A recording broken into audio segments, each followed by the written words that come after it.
Greetings, humans. You have entered the Command Zone, your destination for all aspects of Elder Dragon Highlander.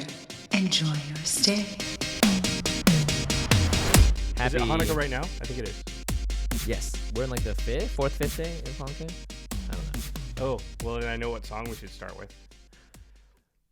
Put on your yarmulke, it's time for Hanukkah. I hope I get a harmonica. Have a happy, happy Hanukkah. That was for you, Adam Sandler. Yeah, I remember the first time I heard that song. I thought it was the funniest thing I'd ever heard. I laughed. It caught me off guard. I was like, this is amazing. I still will laugh at it every time I hear it, honestly. Oh, Adam. Oh, he's good. He's good. What's up, everybody? I mean, oh, man. It's over. You didn't say it. Oh, no. What are we supposed to do? We're caught in limbo now. Can we cosmic rewind that? Hanukkah. Oh, Adam. Oh, Adam. How's it, everybody? It's Josh Lee Kwai. It's Jimmy Wong. You're listening to the Command Zone. By the time you're listening to this, Hanukkah would have ended yesterday. Yeah, but right now, it is, for us, in our timeline, Yeah. it is Hanukkah. So happy Hanukkah. Happy holidays. By the way, we created another timeline where you didn't say how's it, and it's just operating on its own now. It's forever doing. I have no idea what you're talking about. What are you talking about? Someday, if there's a rift in time, like, you're going to come out and be like, hey, man, my name is Josh. How are you doing? And you'll be like, what? Who is this person? It's going to be like that Star Trek episode, remember, where they go to like the edge of where all the dimensions touch? I have not seen it, but it sounds exactly like a Star Trek It's awesome. episode. Because Picard, it's Next Generation, and like there's a version of Picard with like a beard, and he's all scraggly, and it was awesome. I love Patrick Stewart. Yeah. I'm not a huge Star Trek guy, but I did see that episode, and I liked it. Yeah. So let's forget about this whole how's it fiasco. Yeah, guys, don't make a hashtag about it. Don't create a Twitter outrage. So we've got two cool co-main topics today.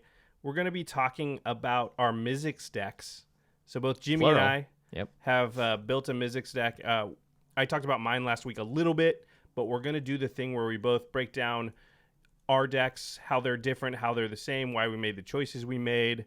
And we built them entirely independent of each other. Yeah, so we had a lot of people on Twitter asking for the deck list, and I'm sorry I've had to say no because we don't want to like give away our content too early. That's funny. That's what the deck does too. Just say no. It just says no. That's true.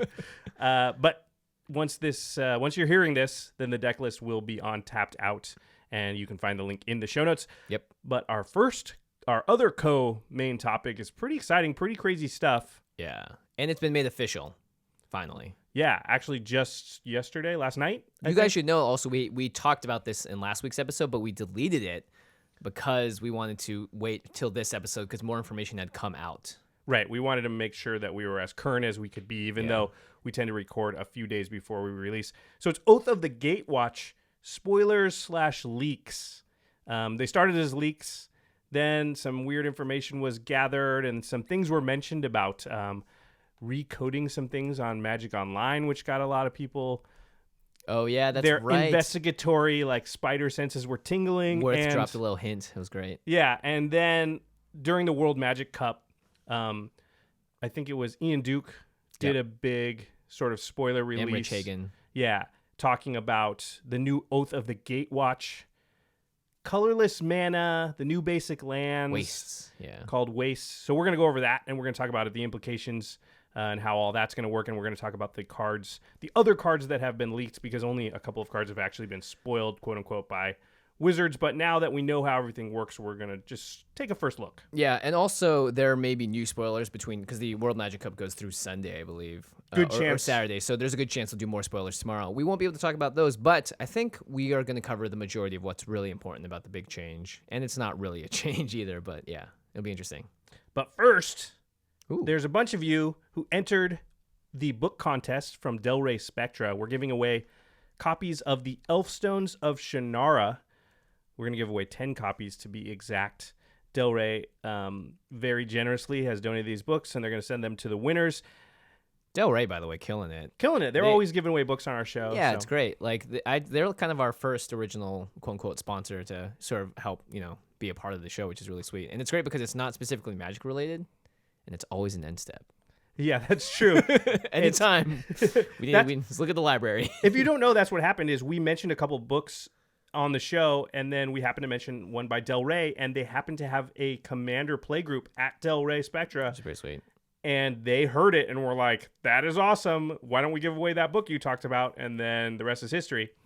So we're going to give that away right before the instep. So if you entered the contest, you can either fast forward right now. Don't. Nobody even fast forwards anymore. You can skip right now, skip You ahead. can fast forward on your VCR, man, get all yeah. the way to I'm old. like 58 minutes or whatever. That was an estimate. We'll see how close I got. And don't fret if you do not end up being a winner of this book giveaway by Del Rey Spectra. Well, guess what? You could still be a winner. You could still be a really big winner. We have a ton of stuff just left over from the last year. And it's the holiday season, Jimmy. It's the holiday season. We have one more episode after this one before the new year is upon us because we're taking a small break, of course, for the holidays. And we wanted to give some stuff away because, you know, happy holidays, happy Hanukkah, Merry Christmas, Kwanzaa, happy December. Wow. Good job with all that. Yeah, we got a ton of stuff to give away. We just want to unload it. It's the holiday season. So here's how you're going to win that stuff. We're literally going to go onto our Twitter account for @CommandCast, and we're going to randomly scroll through our followers list, and we're just going to pick a bunch of people at random on that followers list and give them stuff. Yep. And so if you want to win that stuff, you just got to log on to Twitter and follow us. It's really, really simple. Yeah, we couldn't make it more simple. @CommandCast, that's all you have to do. Follow us before we record our next episode, which will be the Thursday, I believe. Thursday or Wednesday night of next week. Anyway, just follow us. What kind of stuff we got? We got like all kinds of booster packs. Yeah, we have some stuff from GP Vegas. We got some leftover stuff from GP Vegas, like deck boxes. We got like Dragons like our Tarkir, playmats, Battle for Zendikar. Fate Reforged. I mean, there's all kinds of stuff in there. So Yeah. I think I'm going to throw in a fat pack of Battle for Zendikar. You get those full art lands. What? Josh, you were too generous. Tis the season. Tis the season. Go to @CommandCast, hit that follow button, and have a chance to win stuff. Great. Yeah, but don't skip because we got a lot of great stuff. Let's start it off. Let's hit the ground running. It's too late for that. Oh, that's right.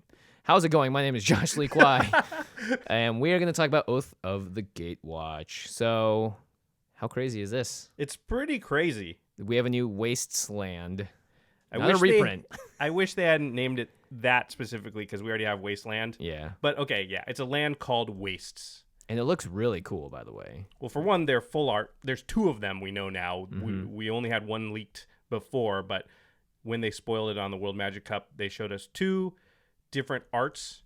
So what Waste is it's a new basic land.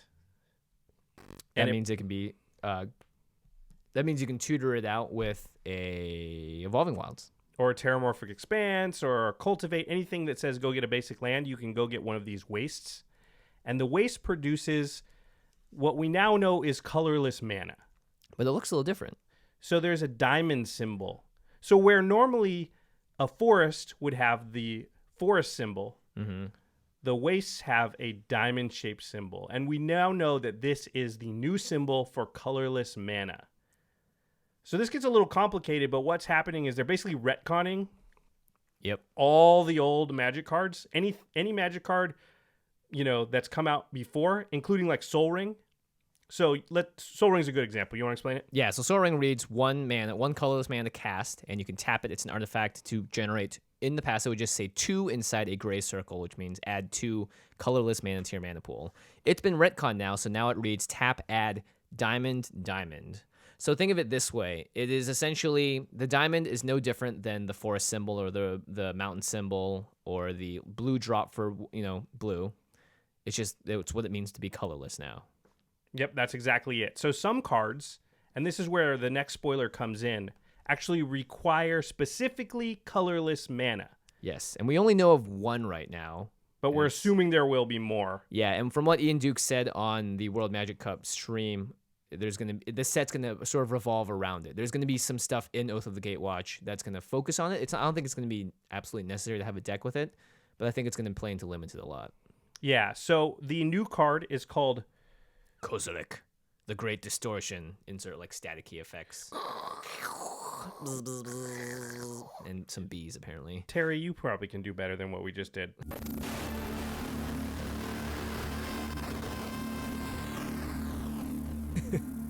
Great. I'm saying that I'm just assuming it was great. We just said great, assuming. Yeah. Okay. So the lore, I like this. When we were back on Zendikar, when it was the battle for Zendikar, we only had Ulamog, or Nulamog, as we've been calling him, Reckon House, and then we made that large Hedron circle thing to trap him, and then the earth shakes, and boom, Kozilek the Great Distortion pops out of the ground, and he's like, "Daddy's here to play." He's like, he's like, how's it? How's it?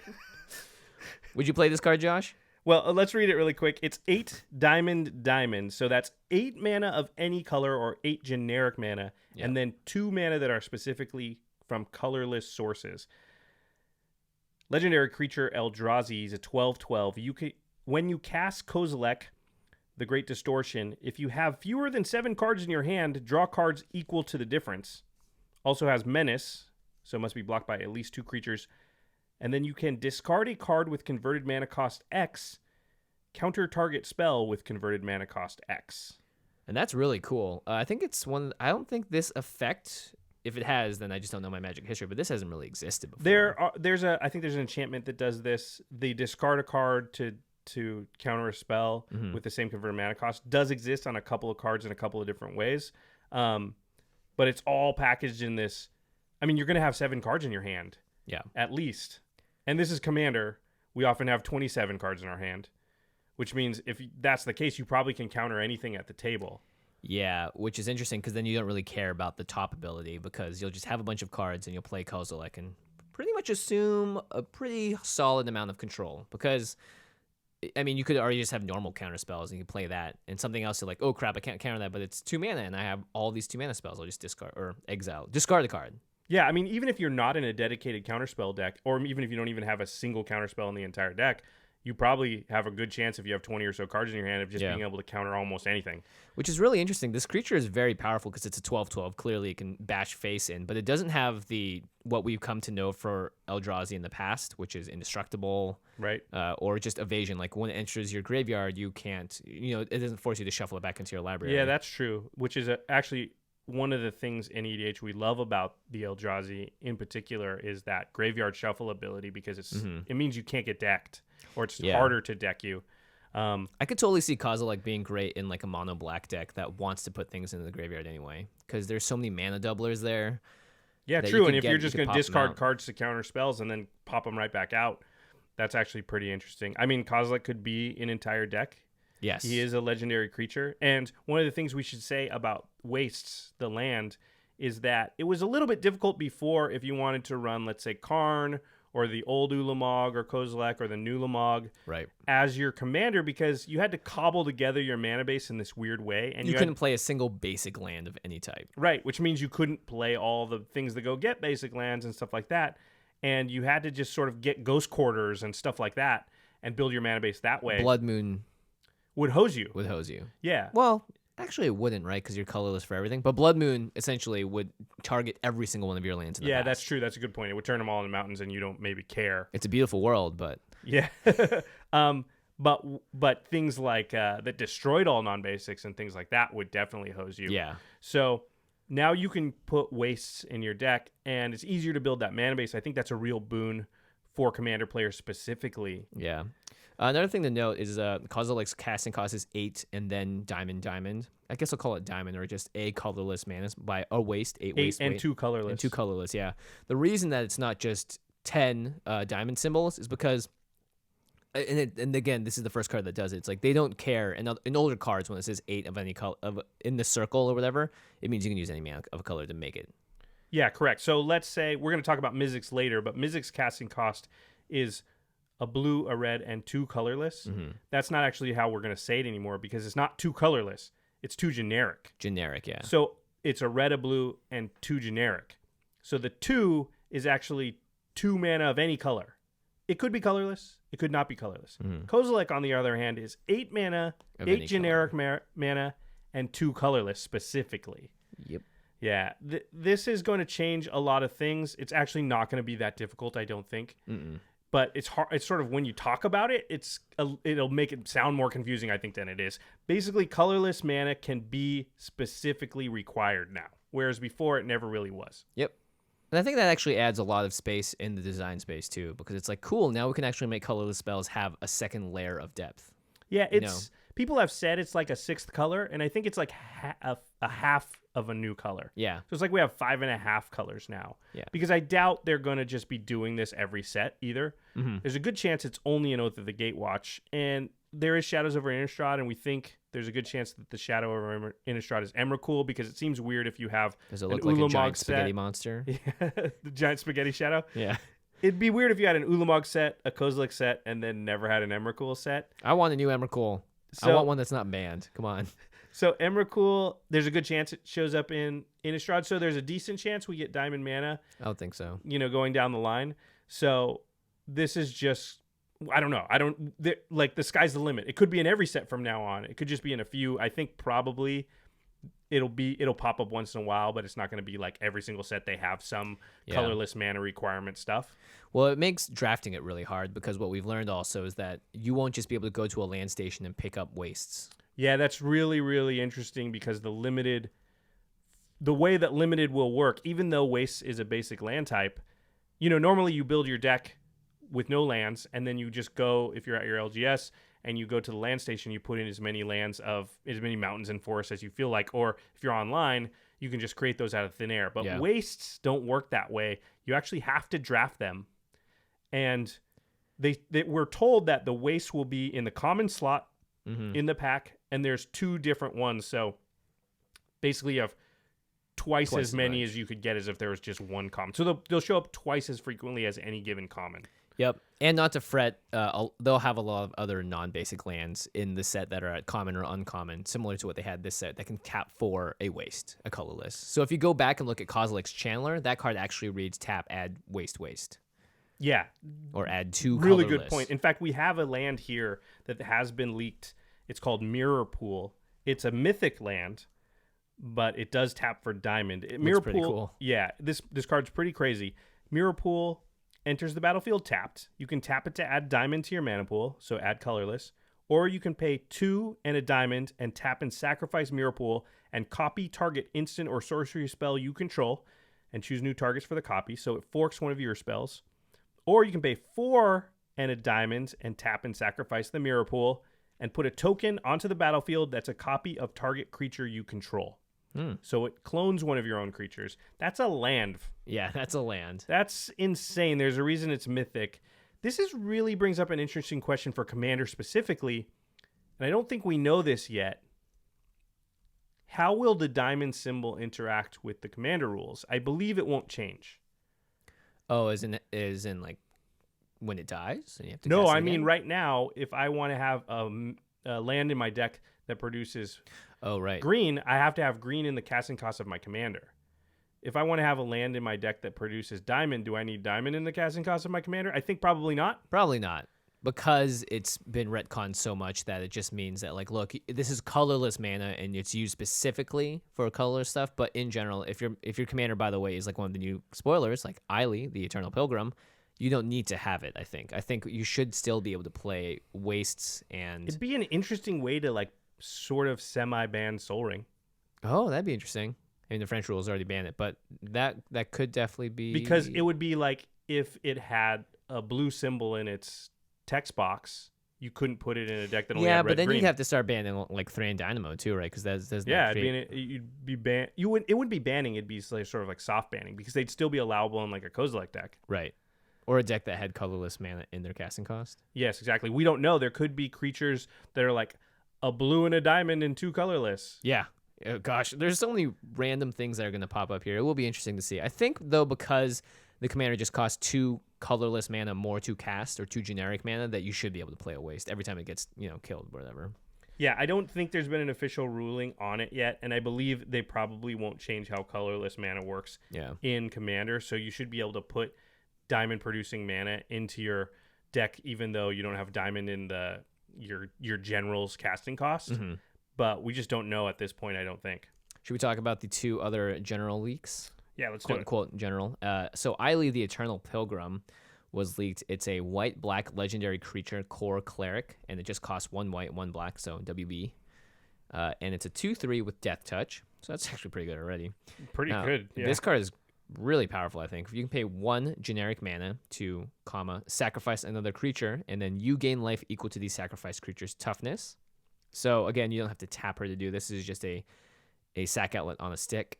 And then for one generic and then white-black, sacrifice another creature, exile target non-land permanent. But you can only activate this ability if you have at least 10 life more than your starting life total. First off, I like how they templated the wording on the life total thing, so it's not just 30 life like Sarah's Ascendant. Yeah, they're templating it for Commander. I mean, that's literally wording because of our format. They have to make it more clear, and it's true. This applies to any format, because if some other crazy future format comes out and you start with 80 life, then you have to be at 90 for this to work. Yeah, exactly. Seems pretty good. I don't know if this is a good... This seems better in like a Uncle Carl deck or in a... Yeah. I mean, Aloro. I could totally see this. I mean, clearly this is amazing in Aloro. You play this, and then you just can control the board entirely. I think this is a really fun build around me deck, and I think I could find some cool sort of tokeny synergies to get going with this. Specifically ways to buff butts, you know. Yeah. Buff Be interesting. butts. Buff butts. Those are some buff butts. Do some squats. That's what Eileen's looking at in the picture. She's like, holy crap. Look at those butts. Those butts are huge.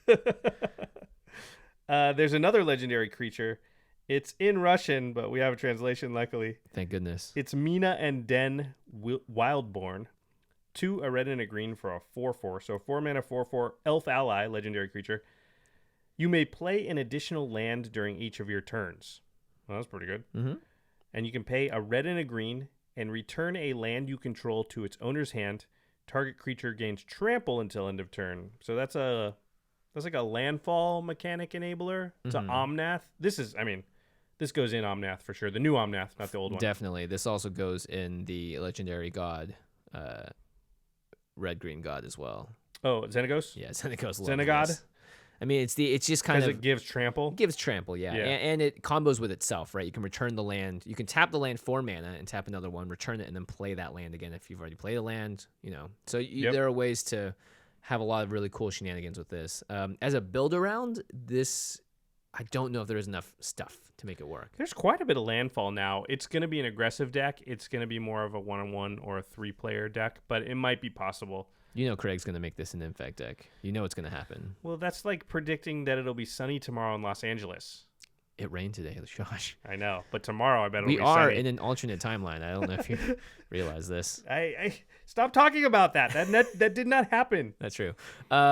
Of course, now the reason that we had to actually not put... So we recorded this last week. The reason that we changed is because on Monday night, I think, Mystic Gate was spoiled. And it's the new set of expeditions, we believe, in the next set, which is great. We should say a disclaimer here, which we didn't say at the start, but we should have, which is that besides the 2 Wastes and the Kozilek, we do not know for certain that all those other cards and the Mystic Gate are 100% real. Yeah. We're pretty sure. They seem like they are. I'd say I'm 99.5% sure, but there's a chance it's not.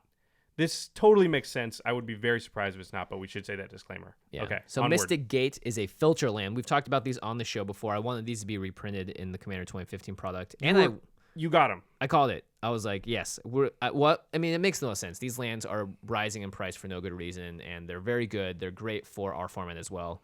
And because the reason that we, again, postponed is because the first ability, usually it says tap, add 1 colorless to your mana pool. It said tap, add diamond to your mana pool. So that gave it away pretty much. When we saw that, we knew how colorless mana worked. Yep. But we'd recorded our whole episode saying, we're not sure, it might be this, it might be that. And then we're like, okay, now we know what it is. We know. So, yeah. Yeah, and then the rest of the card is you can pay a white or a blue to tap it, and then you can add white, blue, or blue to your mana pool. So you essentially take a color and filter it into more colors. Now, the assumption is all 10 of the filter lands will be part of the expeditions. We know there's going to be 20 in the expedition cycle for Oath of the Gatewatch. There's been some speculation that the other 10 will be the creature lands, the folk lands. So, by the way, I was talking to Craig about this the other day. We have to go back to calling it Havelands. I'm not going to say battle lands anymore for the lands that require basic lands. You know why? Because we have like the shambling vents and stuff. We have actual creature lands that battle. Yeah. In the set.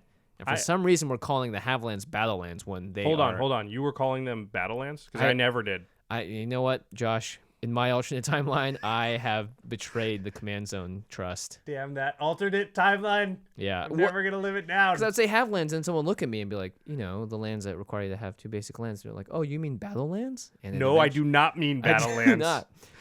So I just realized again that Battlelands is not the right name, guys, because there are actual lands in the set that go to battle. Those are the Battlelands. That would be the perfect new name for manlands, because we want to keep it gender neutral. And so Folklands is good, Creature Lands is fine.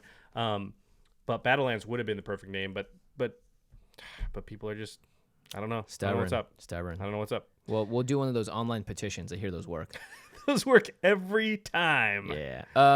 Should we talk about Faith's Fetters? We had a lot of feedback on this card when we talked about it last time. Yes. Let's talk about Faith's Fetters, because I'm fired up about Faith's Fetters. I am freaking fired about Faith's Fetters. F yeah. I'm actually pretty happy that I managed to say that so many times just now without stumbling over it. I'm very impressed too. I'm like super tired and I've been stumbling over my words all night. But you know what? Terry's gonna fix it. I like this new alternate timeline. Josh, he's killing it. He's got great diction.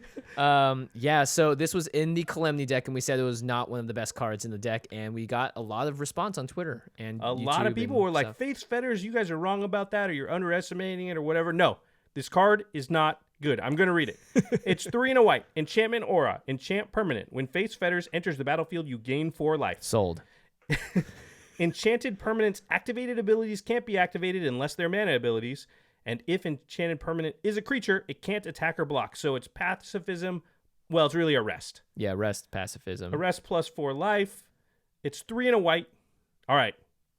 I'm going to go over a bunch of reasons here why this card is not. Well, let's talk about why people thought, the argument that people were making against it, or for it, I suppose. Okay. Yeah. So in its favor, people were saying that now that Tuck isn't a thing, it's one way that you can sort of, quote unquote, permanently get rid of a commander. Mm-hmm.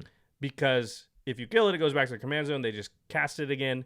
This is a way that you put Faith's Fetters on it, and now it's hard for them to get it back into action, right? They need specifically enchantment removal. Mm-hmm. As a concept, that's not a horrible...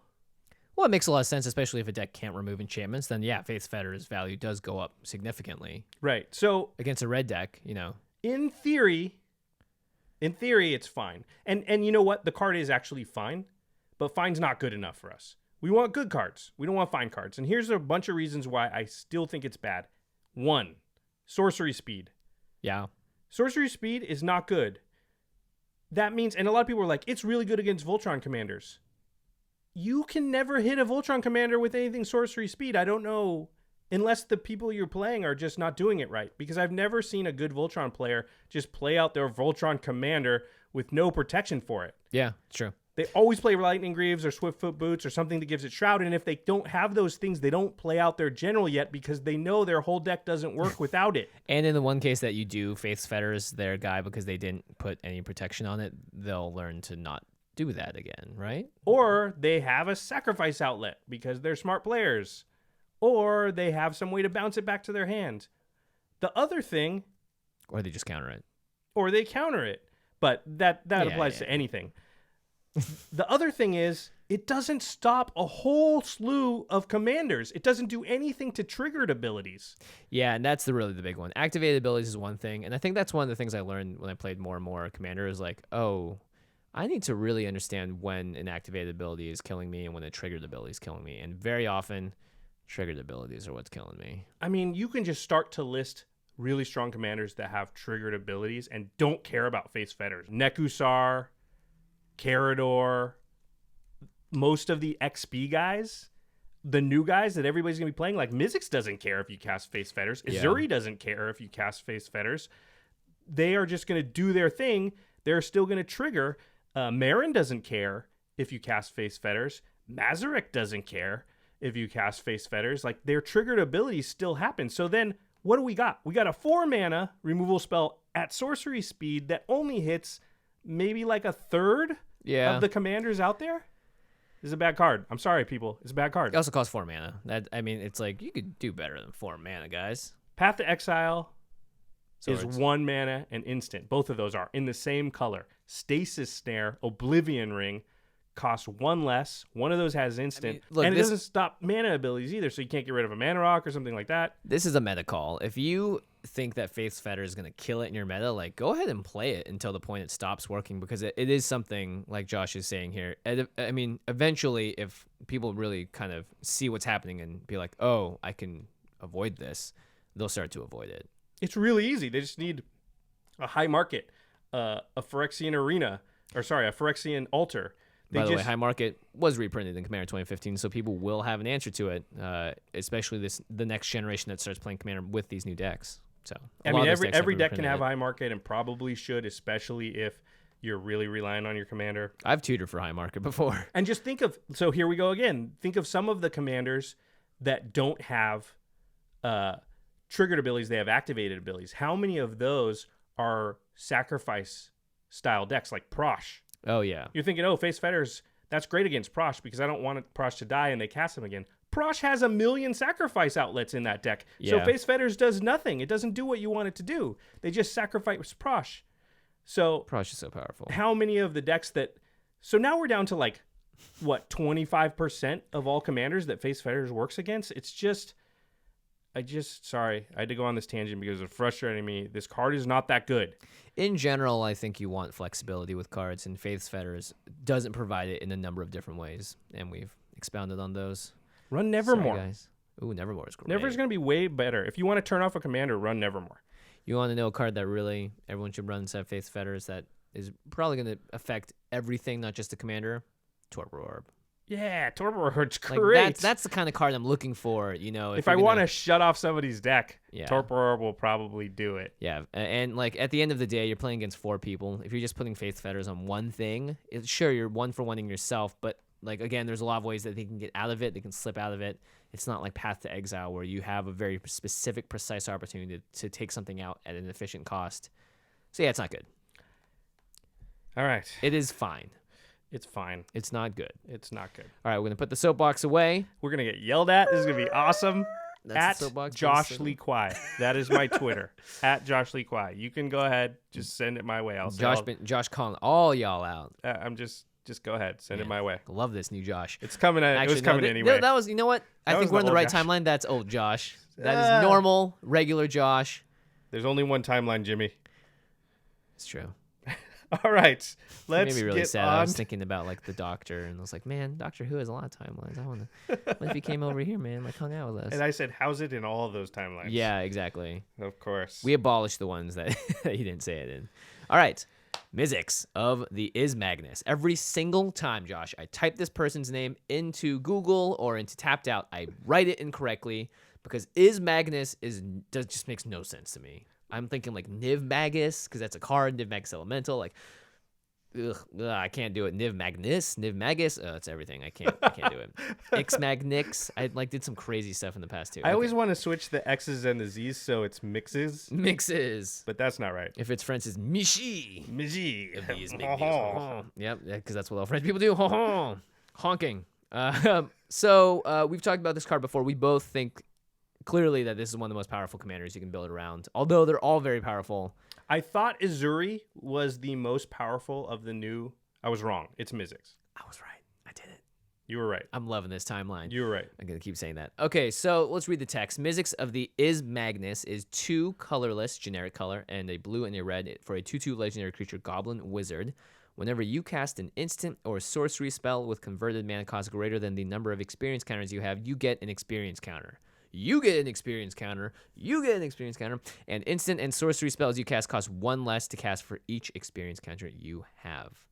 So we've talked about this before. Mizzix is sort of the quote-unquote hardest or maybe the most complicated to get experience counters on. And by that, I just mean that every other one just says meet this one criteria. Yeah. And you get a counter. And Mizzix has 2 criteria. The criteria is cast an instant or sorcery, but also it has to have a CMC that is greater than the number of experience counters you already have. So there's just 2 things you have to check, which makes it, I don't know if it's actually more difficult, but it's more complicated. Yep. And then, if you've got 6 experience counters, then it will make your spells cost 6 less to cast. It's the Animar of instants and sorceries. Yep. We talk about this all the time on the show. Animar too. Yep. We talk about this all the time on the show, which is that the most broken things you can do in the game of Magic almost always comes down to cheating of mana cost. Mm-hmm. Like if you look at ban lists and things, like look at all the Moxen and the Black Lotus, what does that do? Those are cheating mana. Yeah. So Mizzix is cheating mana like insanity. Yeah, that's why Animar is one of the most powerful commanders as well. Yep. But Mizzix is saying, hey, I don't care about creatures. I care about instants and sorceries. So Josh and I, as soon as I saw this creature, I was like, it's a goblin. I'm in. It's 2 of my favorite colors. I'm going to build this deck because I don't have a blue-red deck. And we both started building it. I think the first card I put in was Scour from Existence, by the way. Yeah, that card is great because it's just free. It's just free. It just says 0 exile target permanent. Yeah. Is it non-land permanent? No, it's just anything. Sweet. Yeah, it's a great card for EDH if you just can't do that, by the way, in your deck. Anyway, so we built these decks separately. Josh actually got to play his deck a couple of times. It was powerful, correct? It was brokenly powerful. And I have not yet played mine. So we built them separately, which is really interesting. And I don't know, what was your thought process when you started to build the deck? Much like you, the first thought was, well, my first thought was actually X spells. Mm-hmm. So to me, that was the way to get around the sort of if your CMC is, greater than the number of experience counters you have. Well, I figured if I cast X spells, then it'll always be because I can use all my experience counters for mana. And then the one, X spells always cost like red and X. Yeah. Or blue and X or blue and X. And so if I have 7 experience counters and I cast an X spell, I'm always going to get an experience counter. And there's been some confusion about this. People have asked us many times. Definitely the rules state that for X spells, X equals 0 everywhere except on the stack. On the stack, X is actually equal to the amount that you declare for X. Right. So on the stack, which is where Mizzix is triggered and the experience counters are added, the X actually counts the amount of mana. So if I cast a fireball where X equals 8, then the CMC of that fireball on the stack is 9. Right. But if you're going to be tutoring out that fireball, its CMC is 0. 0. Or it's 1. Yeah, because it's 1 red. So if you cast it for free without paying its mana cost somehow, some spell or ability lets you do that, then fireballs, it doesn't do anything because X will equal 0 and it will do 0 damage. Yep. So X counter spells, power sync, syncopate, those are things I thought about. That was my first thing in my thought process was like, oh, I'll use a bunch of X spells. How about you when you started? Mine was how do I win? Because that's a good one. With it, yeah, it's a good one. I realize I sort of slack on win conditions sometimes because I'm like I want to build something fun. But with a deck like Mizzix, you need to think about how you're going to win because it's a very specific thing that you're trying to do, and usually you think about killing someone with creatures. And killing them with spells is not something that sort of comes to mind immediately with instants or sorceries. So that was where I first started. And X spells came into play too, but I really like the idea of not infinite combos necessarily, but being able to do a lot of stuff. So buyback was the first place I looked at. Yeah, which is very powerful. And I think actually we probably should do a show about this someday, which is it's a really smart way to think about a deck when you first start building it is how is my deck going to win? Mm-hmm. That's a super smart thing. It's funny because that wasn't the first thing I thought of, but it's usually on my top 3 things when I'm building a deck. And you're right. If it's a creature-based deck, that takes care of itself because creatures are going to attack and eventually kill them. So if you've got a deck that's going to put a bunch of creatures on the board, you don't actually necessarily need a straight win condition. Mm-hmm. But with something like Mizzix, you do. It's interesting because we both came to a very similar conclusion about how we were going to build in our win conditions and what they were going to be. Yeah, Earthquake? Earthquake. Basically Earthquake. Yeah, Earthquake, if you guys don't know, it's X and a red, and it does X damage to each creature without flying in each player. So we knew we were going to get a bunch of counters on Mizzix and then do one big explosion, basically, where we did a huge amount of damage to all players, including ourselves, but we were going to build in ways to make sure we don't die. Correct. Yeah. So it's interesting that we both came to that same conclusion. Now, it's not the only one. Mizzix, I think, is a very, very good Storm. Mizzix has to be one of the best Storm generals. It probably is the best. And the only reason I didn't go Storm, I can't speak for you, is just because I don't find that type of gameplay to be fun. And I know it's not fun for my opponents. So it's basically you playing Solitaire, which this deck is already going to be a permission style deck where you're going to counter a lot of stuff and you're going to be like interacting with what your opponents are doing all the time, which is going to get slightly annoying for people. But I just really didn't want to be like hold on, let me get my calculator out. You guys sit there for 10 minutes. Oh yeah, I win. Yeah, the storm happens usually on your turn because you're casting sorceries as well to win the game. And it always ends in a way that's like, all right, guys, is he or she going to be able to storm off this turn and do it? And it's like, yeah, sure. Like, we'll see in 4 minutes, 5 minutes, 6 minutes. So not very interactive. That's why I didn't really like it either. Yeah, so it's definitely a way you could go, though, and I know some people have gone that way. And if that's what you like, hey, more power to you. That's just not something I chose to do or Jimmy chose to do. I think it's a political risky deck, though, in general, because if you're doing Storm, then you're spending a lot of time playing sort of on your own side of the table, doing your own thing and not really interacting, and that's annoying. And if you play it like we're playing it, then you're countering a lot of spells. You're doing a lot of stuff at instant speed to sort of hinder other people's plans, and that's not very fun either. Yeah, to play against sometimes. It's true. So yeah, it's true. I don't know that our way is any nicer. Yeah. All right. Well, I did a stat breakdown, maybe because I was in deck review or I was in review mode pre-con. So this is good though. It's good. It's good interesting. So let's look at the stats breakdown. It's like Sports Center now. It's like, hey everybody, so stats of stats. Them stillers, them stits. Okay. All right. So all right. Well, let's look first. Jimmy and my decks are similar but not the same. In fact, they're quite different when you look at the stats. So we only have 32 cards that are the same. Mm-hmm. So we have about 30-something cards that are different. It's about half the same, half different, which is interesting. Let's look at card draw and mana rep because we always look at those things. So Jimmy, your deck has about 14 card draw spells. Mine has about 19. Ooh. I may need to increase my number because I can't be down on cards. I don't know, but the next category, ramp, you have about 10. I have about 8. Interesting. So we'll talk about those choices really quickly. Obviously, card draw is a big part of the deck. I think these are related in that I have a lot of one-cast spells in my deck. So a lot of Brainstorm, Ponder, Jataxian Probe. You actually have 14 one-drops. Yeah, I have a lot. So that was one of the reasons that I did a little less ramp. And I know I'm always saying you want about 10 ramp cards. And you have to have specific reasons when you don't have like 10 ramp cards and 10 card draw spells or cards. And that was my thinking. I don't know. I don't know if you have anything to say about why your numbers are where they are. You have a little bit more ramp than I do. I kind of like the idea of ramping out faster because I also include a couple of cards in my deck that destroy these things called lands. Yeah. And having a lot of mana rocks is nice. Yeah, true. If you're going to destroy all lands yourself. and you've got a bunch of rocks, then you're in better shape. Because Mizzix at the end of the day is able to cheat mana cost in a way that is very strong and broken, and you don't need as much mana as someone else in the late game. Yeah, you might only need one blue to be able to do almost everything in your deck. Exactly. Okay, board wipes and targeted removal are the next two categories. This is interesting because I would have thought just, without looking at stats, if I would have just said a Jimmy deck and a Josh deck, I would have thought Josh had more board wipes. Nope. Jimmy has 9. I have 7.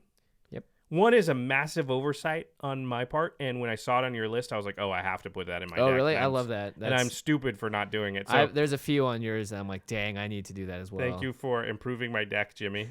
It will come back to haunt you. Oh, no. What have I done? But we both have quite a bit. So you've got 9, which is a lot, and I've got 7, which is still quite a lot. We've heard from a number of people going, 4 board wipes, that's a lot. And that seems crazy to me. I never have less than 4. A couple of our win conditions are also board wipes, like Rolling Earthquake and Earthquake are both essentially board wipes. Yep, that's true, and they do fit in that category. So it did sort of bump those numbers a little bit higher. But also, this is the type of deck that it has only a couple of creatures, so you don't care about killing all creatures as much. You're going to lose your commander, which you don't want to do, but still. Yeah, I agree. We both have 3 creatures, by the way, and two of them are the same. Yeah, because they're just very good at what they do. The targeted removal, Jimmy, you have 6. I only have 4. Now this you may be better with because in terms of and this could be through playtesting too. Like, what exactly does Mizzix need to get rid of, right? So Chaos Warp is obviously a card that's on both our lists. Yep. But do we need to have redundancy in just being able to exile a specific permanent? Right, and I think how much of it? I think Capsize is on both of our lists. That's another one that's absolutely reusable. Once you get it into your hand, you have like as many of those as you want. We'll talk about it a little bit later. But yeah, I don't know. I could be pretty low. One of the things about Mizzix was the idea that I'm going to counter a lot of the problematic stuff. So I don't need as much. I need a few things that, but mostly the plan is like don't let anything super scary hit the table. Right. Speaking of counterspells, Jimmy has about 10. I've got 12, so pretty close. Close. Non-instants or sorceries. So these are cards that aren't instants or sorceries. Jimmy, you have 20, and I have 15. So that's definitely my style. As I'm always hedging more to have less instants and sorceries and more sort of things that are either artifacts for ramp, or I guess more permanents on the board. And I've been, this has hurt me in the past just from different kinds of board wipes. Like Fracturing Gusts has been just a house against me sometimes. Other times it's why I win. It's because I just have more things on the board. So I'm always split on how much I should put in my decks. I'm actually surprised mine is so high. I tried very hard to get down to as few non-instants and sorceries as possible because the deck just plays so powerfully well when every card you play you're getting a discount on. Again, because you do want ramp, you're going to have a few, and then we've only got a few creatures. So I think you just have a couple more enchantments than I do or something. So yeah, I think it's artifacts too. I have 14 and you have 10. Oh, so that's a big and then lands, or I put in parentheses mana producing lands because we both have Glacial Chasm, which we'll get into. We actually went, and here's another thing. And if you're listening to the stats, you're going to notice that this deck is not sort of according to the general stats that we always talk about. So Jimmy has 31 lands, I have 32. Which is very, very low. We generally like to have at least 35, and that's what we advocate is maybe even as high as 37, 38. I definitely play at least 36 is where I always start off with some decks, and then it's dependent on how many, how much. Yeah, I try and have 37 if I can, and I have to have a reason why I don't. And I think we both had the same reason, which is in this deck, Mizzix is already producing mana for you. The experience counters are in effect mana. So that's one reason. And then you have a ton of card draw. So you can always draw into your land drops. Yep. And this deck rarely misses land drops because you're going to have some way to draw cards almost every turn. You better. Yeah. You have a ton of scry too. We didn't even count scry. Oh, yeah. One of my favorite cards that I've never been able to really play is in here. Yeah, the one that's like scry 3. Scry 3, yeah. I did count that as a card draw because it's scry 3. Yeah, that's like 3/4 of a card, maybe. I think that's probably a full card almost. Yeah. All right. Killing it. Okay, so those are those the whole stats? Oh, color breakdown. This was interesting. Yeah, I really love this because when I first looked at your list, Tapped Out will show you the little pie charts of what colors you're playing, and I texted you immediately. He's like, you have more red in your deck than I do. Not significant, but it is more. So the deck is very much mostly blue. Jimmy has 19% of his deck is red. And for me, it's 21.5% red. So I have 2.5% more red than you. Why are you named Jimmy the Red? I don't know. I should be called Jimmy 19% red because that's what I'm reading on Jimmy the page. The Traitor. Yeah, dude. We are in an alternate timeline. Come on, Josh. Everything's making sense. So as you can see, 80% of both our decks basically is blue. Yeah. Which again, blue is just the most powerful color ever, and red is really the win condition in the deck. And most of the other things that make the deck go are blue. Yeah, which is really cool. We can talk about cost. I'm probably going to change mine to be a little less expensive because I was silly. I was like, I'm just going to put every fetch land in here because I want to thin out my deck. Right. And I wanted to touch on this just because, we do different styles of discussions. Sometimes we're very much worried about the cost and being budget and making it realistic. And sometimes we're not. Yeah. And this is one of the times where I said on the last episode that I wanted to make a powerful deck, and I wasn't so worried about what the cost of it was. A lot of these cards I already had. The few that I didn't, I was willing to buy a couple of cards. Well, we both, for instance, put Force of Will in our decks. Force of Will's in both decks. It's a $90 card. Snapcaster Mage is in both decks. Jace. Kid Jace is in both decks. So that's a lot of money right there. We just want to get that out there right away. And I will say that our good friend Andy Hull, who was on Space Janners, has been on our show. We've played Magic with quite a few times. He has a podcast called the Commander's Brew Podcast, and they are actually, their whole show is about budget-oriented discussions about, certain commanders and decks and how you build them. And they did a Mizzix deck. Oh, really? A Mizzix episode. Yeah, and it's on budget. They set themselves like a hard budget. I think for the precons, they said it's $35 for the precons, and then we're going to give you how we built the deck and tuned it for only $15 above that. That's so it's $50 awesome. Total. Yeah, so that's great. Yeah, that's a great listen, and it's a great thing, if you're in the budget realm, for sure. The other thing is with this deck, with Mizzix, it is certainly the kind of deck where you can build a very great budget build. Like, you could probably do a pauper version of Mizzix, and it'd be very powerful. Yeah, I think for sure. And even when you're listening to us, you can say, oh, that card they're talking about is expensive, but there's a lot of cards that do similar things that can still work in the deck. Mm-hmm. You don't need Force of Will necessarily. You can have other cards in the deck that are going to fill that role. Yeah, even just a counterspell that costs 1 blue is fine, because for instance, X and the blue counterspells. Those are, in a lot of ways, sometimes maybe even better than Force of Will. Actually, no. But, it's equal in power. You're still going to be able to counter the thing because you're going to have 1 billion mana to work with. There are definitely times a little bit later in the game where an X counterspell is better than Force of Will because it'll add an experience counter and cost 1 mana, whereas Force of Will costs actually 2 mana in that case, or you discard a blue card, which still makes it good. All right. Force of Will is awesome. It really is. It really is. At first, I was like, what? I'm not going to... This card is dumb. It costs this much because of legacy. And then you read the card, you're like, I get it. This does not exist otherwise outside of this card. Yeah. Okay. So let's talk about some cards that are in both decks. So these are cards we quote unquote agreed on, or that we both had. We mentioned it spoke to us. Yeah, and we mentioned earlier, and you mentioned buyback earlier. So let's talk about buyback really quickly, actually. So buyback, if you do not know, it'll say buyback and then a number, and it says you may pay an additional, whatever that number of generic mana as you cast this spell. If you do, put this card into your hand as it resolves. So you essentially buy it back. There are other versions of buyback that some will say, like sacrifice X or whatever, do this thing, but you get the card back in your hand. Now, notably, when you buy back on a spell, it's an additional cost, but it doesn't change the CMC of it. However, Mizzix ability will still make it cheaper, but it will not trigger the CMC. So, for instance, Capsize, a deck card that we have in both our decks, 1 blue with a buyback of 3 mana. So if you paid the full cost to buy back, it would be 6, but the card is still a 3 CMC spell. Correct. And it returns target permanent to its owner's hand. So it's a boomerang. Oh, it's so good. Yeah, but it's a boomerang that once you have 4 experience counters on Mizzix, then it just costs you 2 blue, and you can use it as many times as you want. So you pay 2 blue, and Mizzix 4 experience counters cover the buyback cost and the 1 generic mana that it costs in addition to the 2 blue. And you basically just say, oh, capsize that, capsize that, capsize that on the end step before your turn. Boom. It becomes extremely broken very fast. Cheating of mana cost, man. It's so powerful. Yeah. I had this in the first game I played with the Mizzix deck. It was against 4 other players. And once I got to like 9 mana, they were like, he's got basically a lock on the table because full lock on the table. On the table because that's 4 people. Mm-hmm. I had 9 mana. That means I can bounce 4 things every round of the table. If they each play 1 thing, I can keep up with it. Mm-hmm.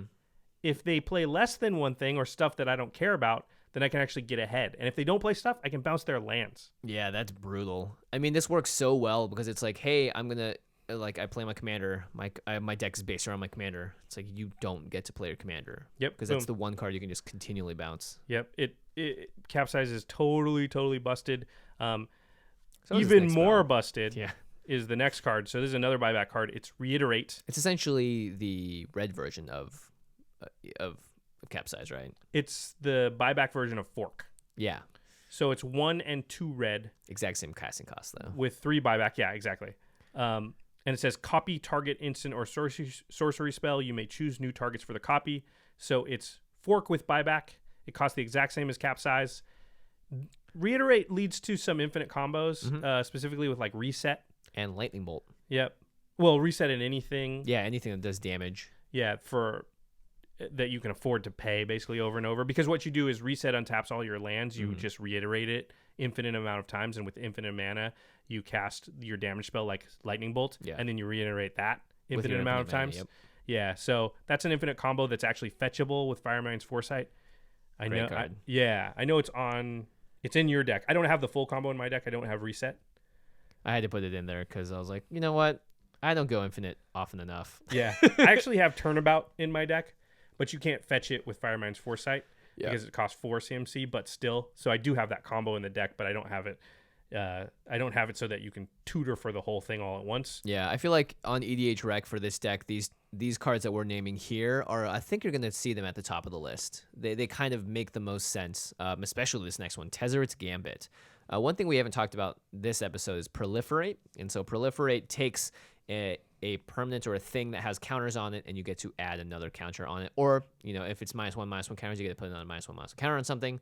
In this case, experience counters are affected by Proliferate, and this spell, Tezzeret's Gambit, I actually think it's the best spell in the deck. Now, it's not the most quote-unquote powerful, but it's the one that I find myself searching up early if I have an early Mystical Tutor the most. Tezzeret's Gambit is 3 and a Phyrexian blue mana, and that's kind of the reason why it's so good. So Phyrexian blue mana, if you don't know, you can either pay a blue mana, or instead of paying the blue mana, you can just pay 2 life. So with Mizzix, it's possible to cast this spell for free because you can pay the 3 mana with Mizzix's experience counter bonus, and then instead of playing the blue mana, you pay 2 life.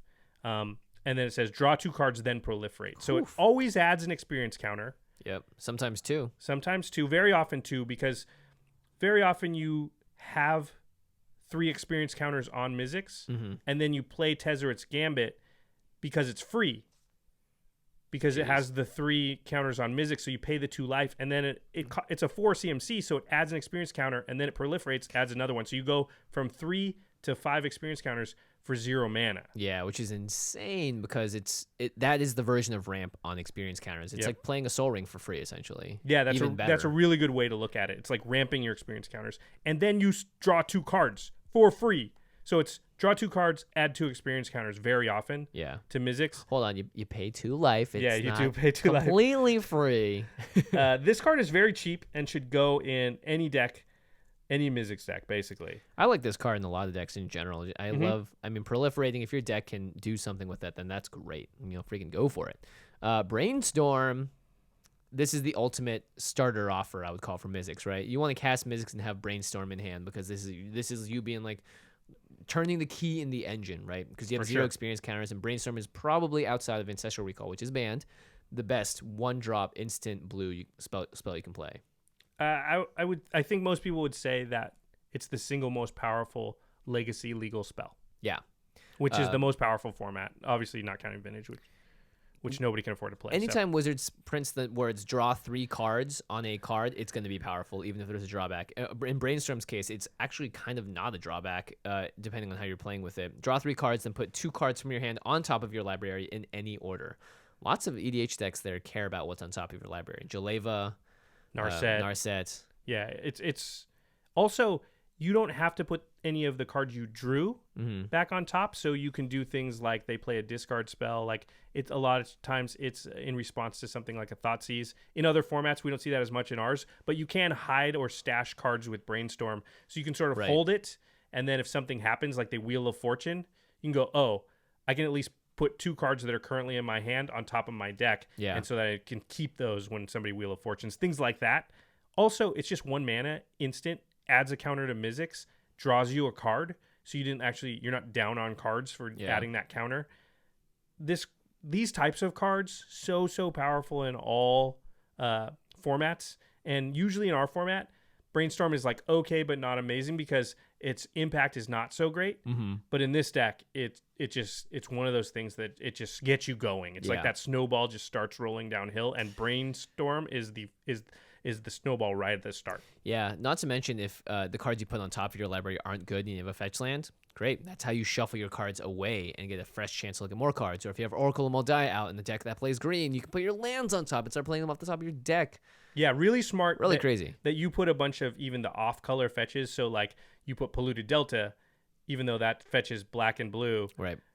Because with things like Brainstorm, that's one of the ways to abuse Brainstorm, and scrying, and certainly, I have like Ponder and Preordain. Yeah, and those kinds of similar type effects. Those are supposed to be fair Brainstorms, and they still get banned out of Modern.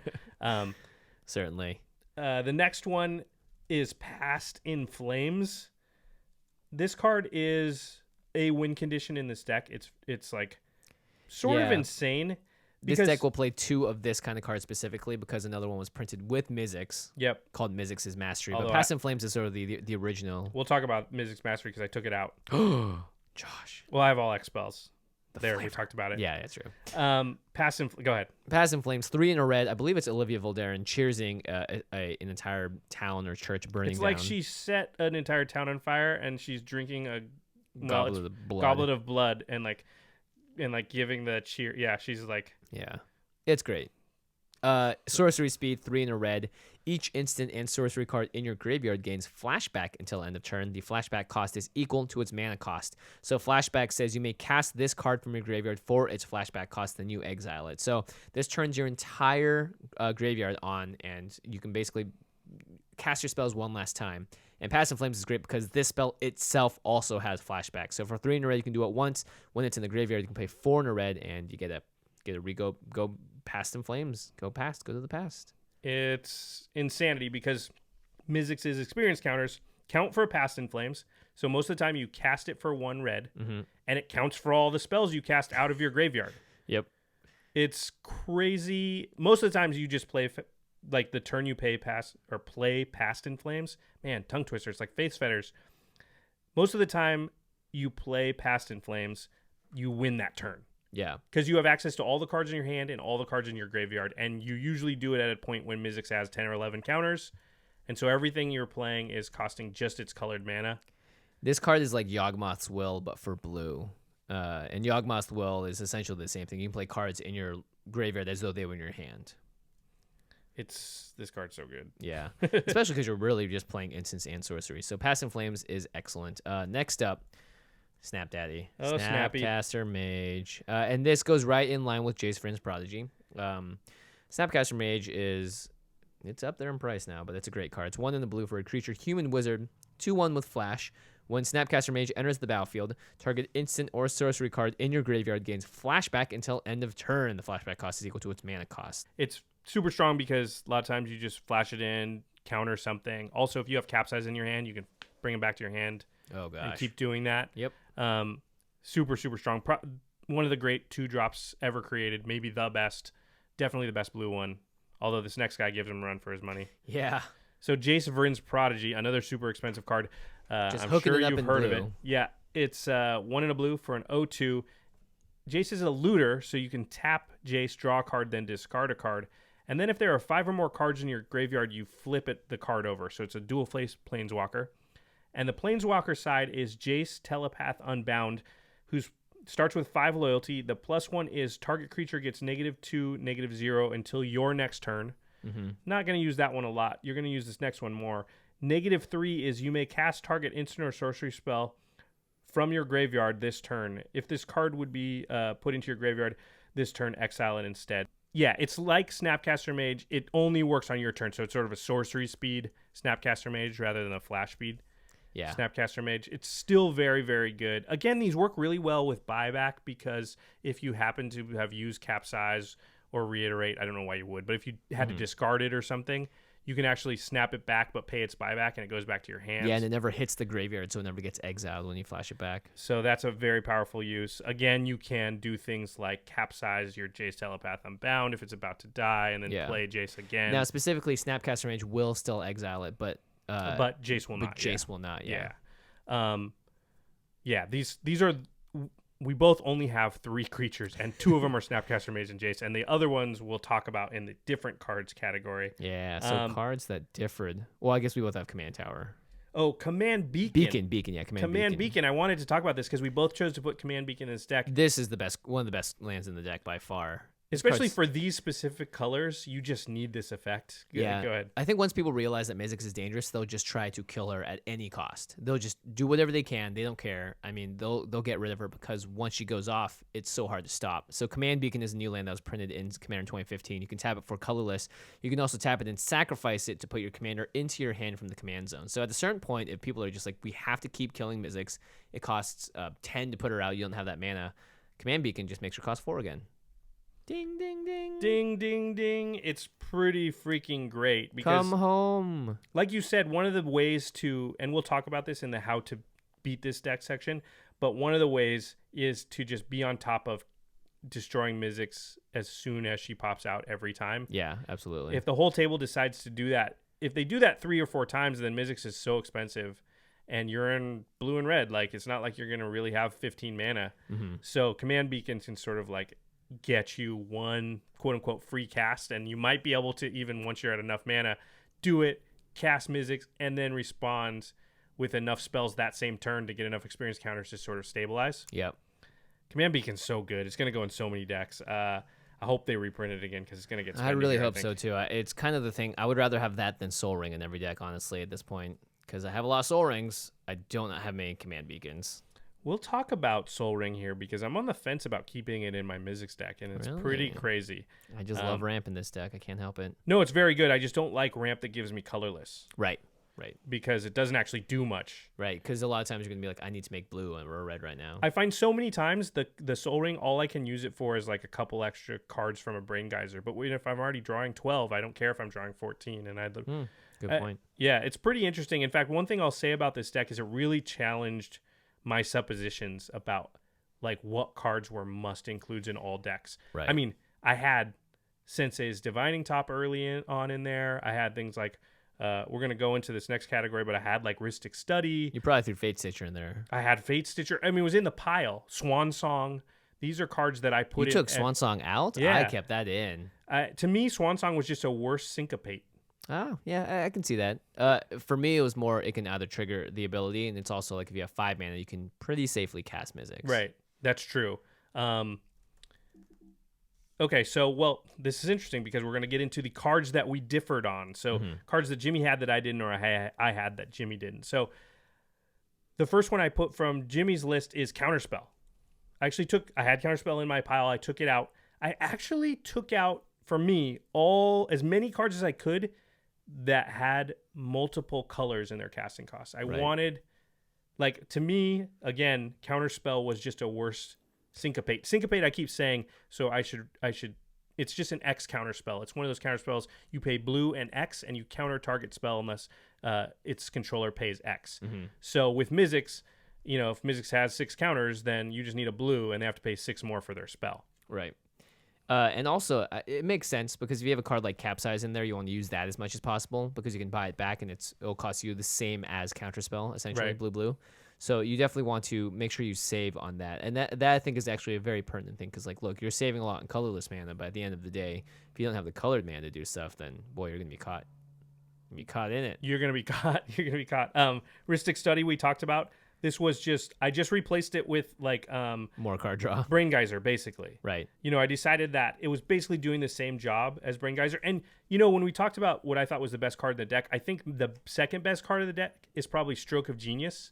Yeah, definitely. Because, I think Stroke of Genius is way better than even, Blue Sun Zenith. Yeah, it's better than Brain Geyser or Blue Sun Zenith. Oh, let me read it. It's 2, a blue, and X. It's an instant. And it says target player draws X cards. So normally this is worse than something like Brain Geyser because Brain Geyser is blue, and X, and target player draws X cards. But this is actually only 1 blue. So you can pay the 2. So it's 2 and a blue and X. But you can pay the 2 with Mizzix's experience counters and the X with Mizzix's experience counters. And so it's an instant. So very often it's just like, on the instant before my turn, if there wasn't anything I really wanted to counter, I'll just draw 13 cards. Value. Yeah. I mean, This is another reason why Reiterate's so good. Yeah. Because you're like, I have, 7 counters on Mizzix. I'll draw 7 and I'll fork it for basically free and draw 14. Yeah. God, this deck's so powerful already. A couple other cards that differed. I put Enter the Infinite in here. Oh, yeah, that card is really good. I want to just play it. I've never played this card before. I've seen it. Enter the Infinite is just one of those ridiculous, like, boom, check it out. 8 blue, blue, blue, blue. That's right, 4 blue and 8 colorless mana. Or 8 generic mana. Draw cards equal to the number of cards in your library, then put a card from your hand on top of your library. You have no maximum hand size until your next turn. So it just basically says, win right now. Yeah, which you can probably do. Absolutely. Because you have your entire deck in your hands. Yeah, as soon as you cast this and someone doesn't counter it, then you've pulled your Pact of Negation in there. You've pulled your Force of... you just have enough counter spells to stop everyone else from doing something. Yeah, it's a very, very good card. Yeah, I could definitely put it in my deck. I don't have any really good reason why I didn't. Because that card is 12 drop. That card is that powerful, but it's not really in this deck. It's a 4 drop. Yeah, but look, when I'm at 11 experience counters and I want to just crank it up one more and don't have an X spell, here comes Enter the Infinite. I just want to crank it up one more. Yeah. I play Enter the Infinite. Dude, Thran Dynamo is also a card that you don't have in your deck, and it makes sense based on the what we were just talking about. Yeah, it was in the original pile, and I just found that I didn't want colorless.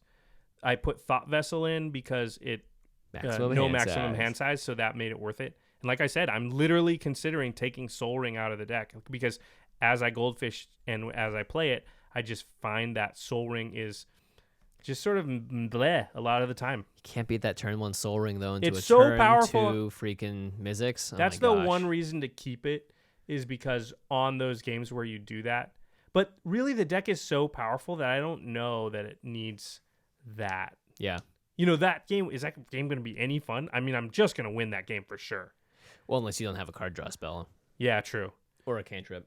I mean, yeah, a fifth of my deck is card draw spells. There's almost no chance that I don't. Mm-hmm. So, the card you had that as soon as I saw it, I was like, I'm an idiot. What am I thinking that has to be in my deck is All Is Dust. Yes, this card is I it. can't believe I didn't have that. This card is so good in this deck, and it doesn't get rid of your own mana rocks. Yeah, I was thinking about that to sort of keep a sub-theme of I have a lot of mana rocks. I want conditional board wipes. All Is Dust is one of my favorite sort of board wipes. It's 7 colorless mana generic mana, for a tribal sorcery, Eldrazi. Each player sacrifices all colored permanents he or she controls. So good. And it makes them sacrifice, so it gets around indestructible.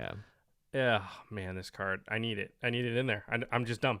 You probably drafted it. Oh, I have some. They're just sitting there, and I just didn't think of it. All Is Dust, Josh. And then, of course, Mizzix's Mastery you decide not to put in there because you have X spells. Mizzix's Mastery it's Mizzix casting like a billion different things in the air. I don't know what's happening. It's a little bizarre. It's basically your dream. Yeah, it is my dream.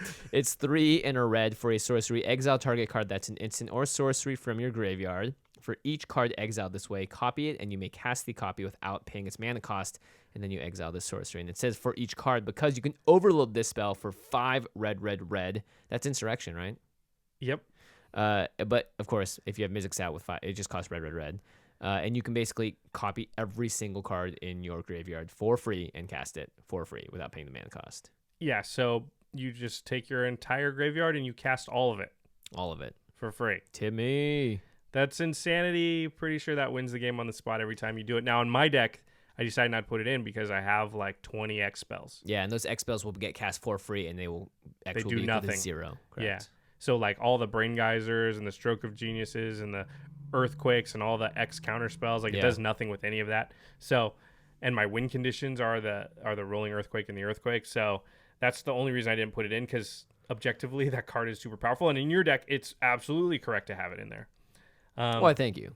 Let's talk about what I have that you didn't. And this made me think especially this first one, you didn't have it in there, and I was like, I'm actually on the fence. I don't know if I want or need this card. Mm-hmm. It's Gutter Snipe. So Gutter Snipe is my third creature. The little goblin that could. The little goblin that could, and it is a goblin. Wait, how do I have more red and more goblins? Shh, it's all okay. It's 2 in a red for a 2/2 goblin shaman. Whenever you cast an instant or sorcery spell, Gutter Snipe deals 2 damage to each opponent. Nice. This is one of those, you read it and you're like, has to go in there. And Makes sense, but then you don't have Mizzix's Mastery, right? This is kind of the card that pairs very well with the cast everything, kill everyone, hopefully. It's true. And I don't have it either. We're going to talk, again, I keep saying this, but we're going to talk about our win condition and how we sort of win about it in a slightly different way. But this was one of my sort of pair it with my win condition. So if your plan is to do an indiscriminate amount of damage to the entire table, so you're going to play Earthquake. Earthquake deals X damage to each creature without flying and each player. So it's the player that you're worried about. If you're going to cast an Earthquake for 20 and fork it, that's going to kill you too. So what you need to do is be above everybody else in life total. Now, there are 2 ways to do that. Gain some life, or else do a little bit of damage to everybody. And Gutter Snipe's a way to just, do 6 damage to everybody. Mm-hmm. And then now I'm at 40, they're at 34. I'm just making these numbers up. But, some way you're just a nose ahead of them. And now when I fork an Earthquake for 18, it does 36 to everybody, and they all die, and I have 4 life. Yep. So that's the idea. It also... life gain is very hard in red and blue. You have to essentially only go to artifacts to get it. Yeah. Gutter Snipe also works really well with Rite of Replication. Oh, yeah, it's a great call. Make So- a bunch of little Gutter Snipes. Yeah, so Rite of Replication in this deck can often only cost 2 blue. You'd have 6 Gutter Snipes when it's done, which means that every instant or sorcery you cast does 12 damage to all your opponents. Yeah. We both have Right in our deck, by the way. This card's great. So, yeah, because Right's just a way, like, you can copy anything anybody else has 5 times. Yeah. And again, it's only a couple mana. So you make 5 total, or you have 6 total Gutter Snipes. Every spell you cast deals 12 damage to every opponent. You basically win. I mean, you just have to cast 3 spells, basically. Yeah. And it's over. So that sometimes you get caught on those dreams, though, those dream scenarios, and it's like, how often is that going to actually that's happen? what I did. But, this is, if there is a deck to do it, this is the deck to kill people with Gutter Snipe.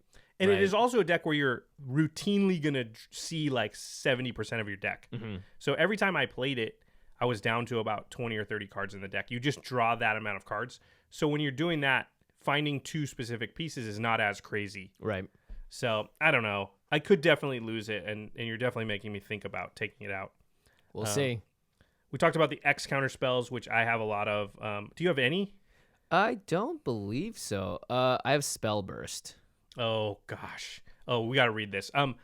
I chose not to put this in because it's too powerful? Because I think it's too good, but I'm evil.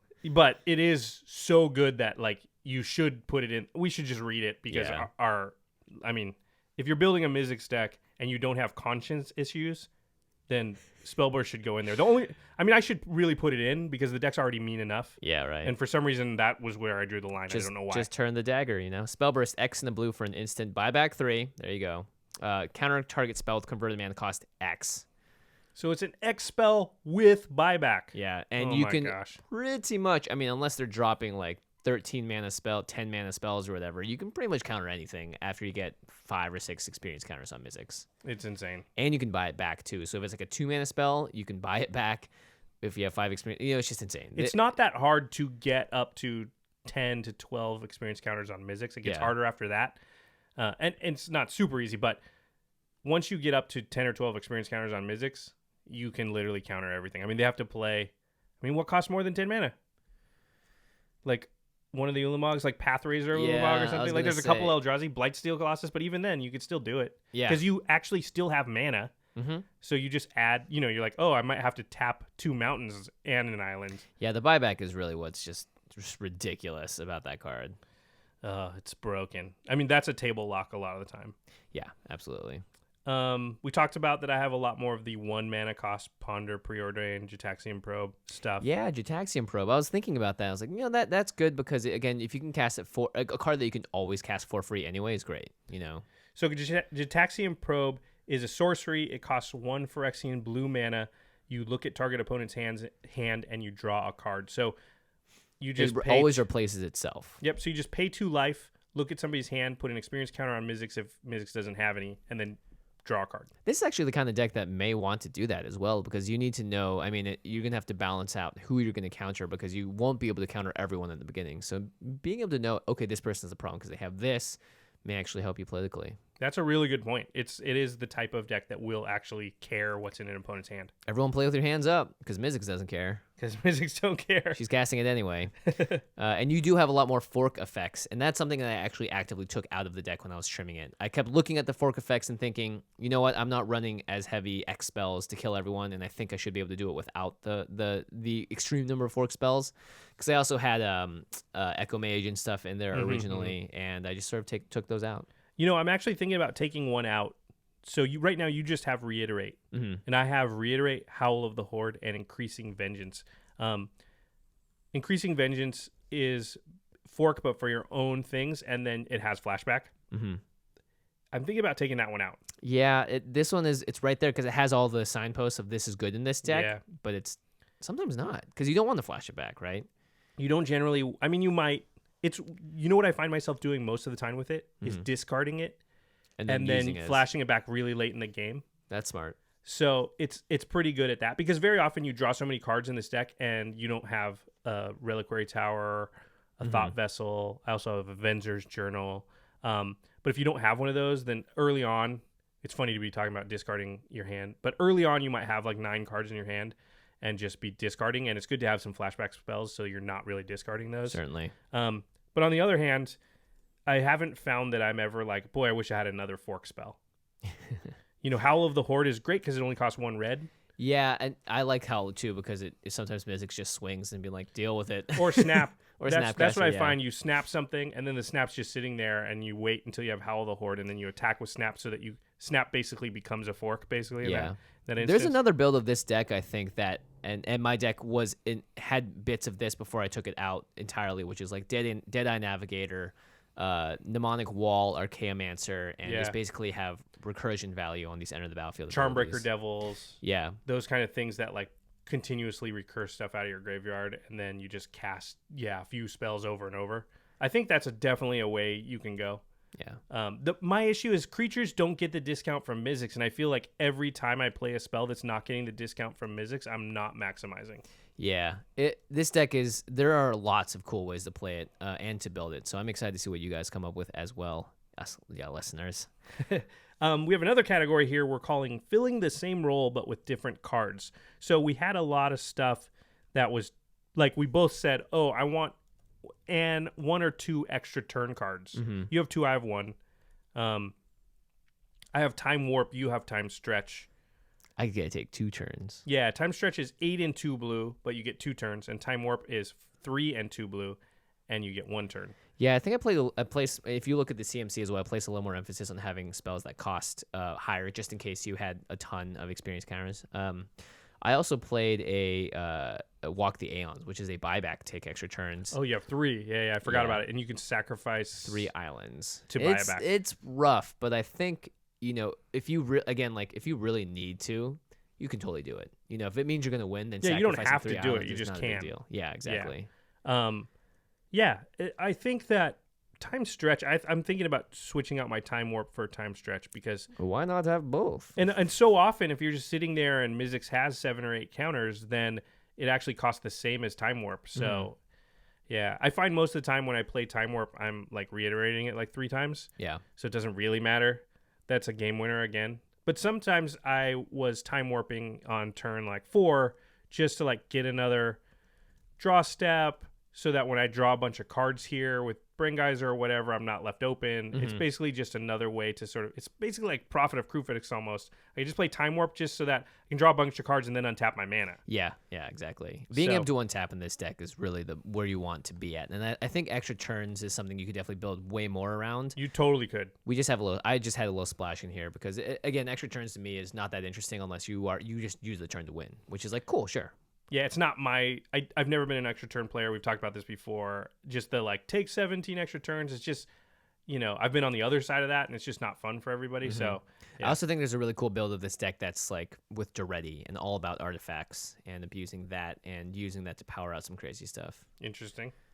Another sort of group of cards that we have that are doing similar things. You have Reset, which we talked about earlier, and High Tide. I love High Tide. High Tide's great. Both of those were in my pile for a while, and I have Turnabout. So High Tide makes all your islands tap for 2 blue instead of 1 blue, and it's a 1 mana instant. Reset and Turnabout do similar things. Reset is worded weird. It only works on an opponent's turn, but it basically untaps all your lands. And then Turnabout is sort of the same thing. It says tap or untap all artifacts, creatures, or lands target player controls. It costs 2 and 2 blue. Again, with Mizzix, it almost always just costs 2 blue, and you always untap all your own lands.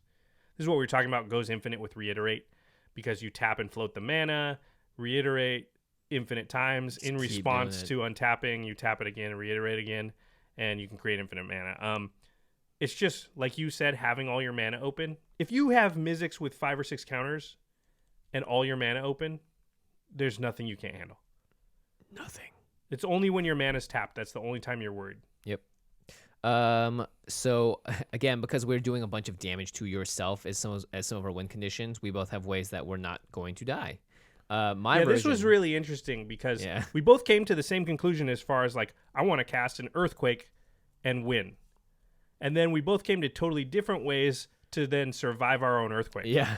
My version is Lich's Mirror, which is a 5-drop artifact. If you would lose the game, instead shuffle your hand, your graveyard, and all permanents you own into your library, and then draw 7 cards, and your life total becomes 20. Notably, your experience counters hang out. Yeah, they do. They don't do anything. It doesn't say nothing about experience counters. I mean, I imagine one of the ways it won't matter. They'll be dead. Yeah, exactly.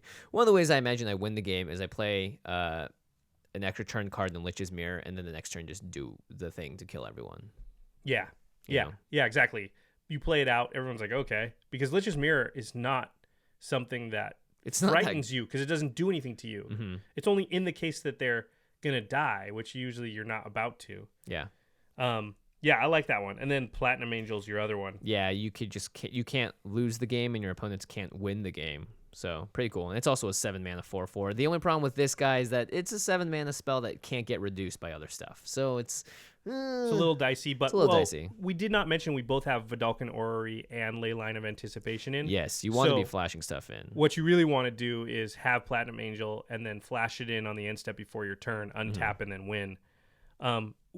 We also both have Glacial Chasm, which is the same category of surviving our own Earthquake. So Glacial Chasm, we've talked about a lot of times. If you don't have it in any deck, I would just put it in all of them. Okay, maybe not quite, but it's awesome. Glacial Chasm, it's a land. Has a cumulative upkeep of pay 2 life. So on the first upkeep that it's in play, you pay 2 life. Then the next is 4, then 6, then 8, so on. Sounds bad, but it's actually not. Mm-hmm. When Glacial Chasm enters the battlefield, sacrifice a land. So it's got 2 downsides. You can tap that land first and add the mana to your mana pool, so that's good. Then it has a 3rd downside. Creatures you control can't attack. Ooh. It would normally be not so good, but you're in a deck that doesn't actually have very many creatures and they're never attacking, so it doesn't matter. Mm-hmm. So 3 downsides, you know it's going to be awesome, and the upside is prevent all damage that would be dealt to you. Yeah, outside of of course, the cumulative upkeep. Right, which is paying life or Yep. loss of life. It won't stop either. So this is a way that you play Glacial Chasm, and then you Earthquake, and everybody takes, you Earthquake for 30 fork, that's 60 damage, but you can't take damage. Yep. So they die and you don't. So that is basically doing what Lich's Mirror or Platinum Angel are doing. So I went Glacial Chasm, and then I went in a slightly different route. I also have Venzer's Journal. So it's sort of doing similar to what Gutter Snipe is doing, but in the other direction. Remember how we said the one way is you can be above them in life is you can either hit everybody for a little bit or you gain some life. So Venzer's Journal is 5 mana for an artifact. It says you have no maximum hand size. Very pertinent. And at the beginning of your upkeep, you gain 1 life for each card in your hand. Yeah, so I think I should put this in my deck because if you're holding like 40 cards in your hand, you win. It's crazy. You just I mean, you already win because you have 40 cards, but like you really win. This is another card you try and flash in with Vidalcan Orrery or Leyline of Anticipation on the end step right before your upkeep. Yeah, you gain a bunch of life, and then now you're ahead of them, so you can Earthquake till your heart's content. And also, a thing I found was the deck really needs the no maximum hand size. It needs that on something. You need Thought Vessel, Reliquary Tower, this. So it's basically 2 things I wanted, so I kind of liked it. It's funny because your things, Lich's Mirror and Platinum Angel, are both sort of, they're more, what's the word? They're more consistent at doing what they're supposed to do, right? Right, because it's printed on the card. It's going to do it. Mine, Venzer's Journal, and Gutter Sniper are like, well, I still have to do some stuff. I still have to get to my upkeep or cast the spells, to get ahead in life. Yeah, so I don't know. When I saw, Lich's Mirror is a really good one. It could possibly be in place of one of these or in addition. It's also like, when else are you going to play that card? Yeah, it's a really good point. I love that. And then I also put in Expedition Map and Fabricate. I think Expedition Map is perfect because you just need to get Glacial Chasm sometimes. And if you don't, you can go get Reliquary Tower in those instances where you're like, man, I have 20 cards and I don't want to discard 13. So I liked Expedition Map as sort of like, oh, when I need to win, I go get Glacial Chasm. When it's the middle of the game and I don't need to win yet, I'll go get Reliquary Tower. And then Fabricate was basically the same idea. I can either go get Expedition Map, which gets a Glacial Chasm, or Reliquary Tower. Although Fabricate also just goes and gets like Thought Vessel if I need no maximum hand size. Yeah. Yeah, so that was my thinking, was like Fabricate is basically 2 steps away from Glacial Chasm if I need that. Not Or it's a Thought Vessel or something. Let's talk about some of the cards that were right on the cutting edge, so like right there. Cutting you're room like, floor? Cutting room floor, yeah. One that I still really just want to play this card, Hypersonic Dragon. It's a dragon that's a It just 4/4 calls to you? flyer haste. Yeah, and it says you can play sorcery speeds as though they had flash. So it turns on the other part of your deck just to be instants, But I have Vidalcan Ori and Leyland of Anticipation, so it's like, do I need another effect? And this one's way more removable because it's a creature. And ended up being no. Not this time. Not this time, yeah. I had some that were, I mean, it sort of hurt me to take out, especially this first one. I had Alhammaret's Archive. Oh, yeah. I feel like this card is cool. I feel like I tried to put this in a whole bunch of decks, and then I don't understand. It should be perfect in so many, and yet I don't. Like Nekusar, it was like, this is perfect, and then it just wasn't. It didn't cost 5. Yeah. Anyway, let me read it. It's 5 mana artifact, legendary artifact. If you would gain life, you gain twice that much life instead. If you would draw a card, except the first one you draw in each of your draw steps, draw 2 cards instead. So it sounds great with Venser's Journal. Sounds great with like Brain Geyser. Mm-hmm. You know, it just forks every draw spell that you play. It's just that it's 5 mana, and it's not. Mizzix doesn't reduce its casting cost. Yeah. And so finding a window to cast it is just difficult. Yeah, it's interesting. Yeah, you really got to focus on the instants and sorceries in this deck. Another card, Epic Experiment. Everyone talks about this card as being sort of the ultimate. Oh, yeah, like, this is the one you're like, I'm going to play this for once, finally. Yeah, and I still took it out of my deck. Again, because I have X spells in there, you more so. But at the same time, I just don't like that I can't control what I'm casting here. And that if I don't cast it, they all go into the graveyard, so it's hard to interact with them. I'd rather just draw them and have the option to play them with, like, sure, I may have to pay a blue or a red here and there, but at this point I'd rather do that than just flip over 20 and just hope I hit what I need to win. Yeah, I think it's a really, really good thinking, which is like at a certain point, if you have enough that Epic Experiment's going to go off for like a bunch, well, then you can cast anything. Yeah. In which case you don't really need Epic Experiment, right? Yeah, and we built all this card draw in here for a reason. So. Yeah. Inexorable Tide. Oh yeah, the Proliferate King. I thought you would actually have this in your deck because I did for a long time. I think your deck is much more fit than mine to make because it has a bunch card. of 1 mana cost spells. So it's 3 and 2 blue for an enchantment. Whenever you cast a spell, proliferate.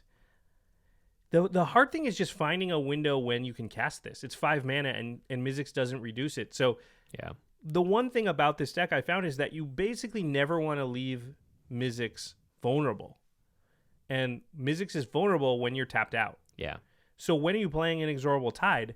You kind of have to wait till turn like 7, 8, 9 when you have enough mana to cast Inexorable Tide and leave. Well, by 7, 8, 9, you have like 8 or 9 counters on Mizzix. You don't actually need Inexorable Tide that much anymore. Yeah, you should have already been just ramping up his counters one way or the other. Yeah, so it's this weird thing where like I still read this card and I'm like, it has to go in there. I got to find a spot for it. But then I had it in the deck and I tried to play it and I just especially with like buyback and stuff, right? Yeah. Like the card should just go off, but it's tough, right? Yeah, and I'd much rather flash it in as well. Yeah. You know, I think you could play the deck in a different way where you maybe play Inexorable Tide first before you get Mizzix out, but that's just not the way that I've built it. Or, you know, I'm sure you can play it in a way where like you get an Inexorable Tide and then you start going off, you know, and you just go ahead and tap out and just like if they kill Mizzix, no big deal.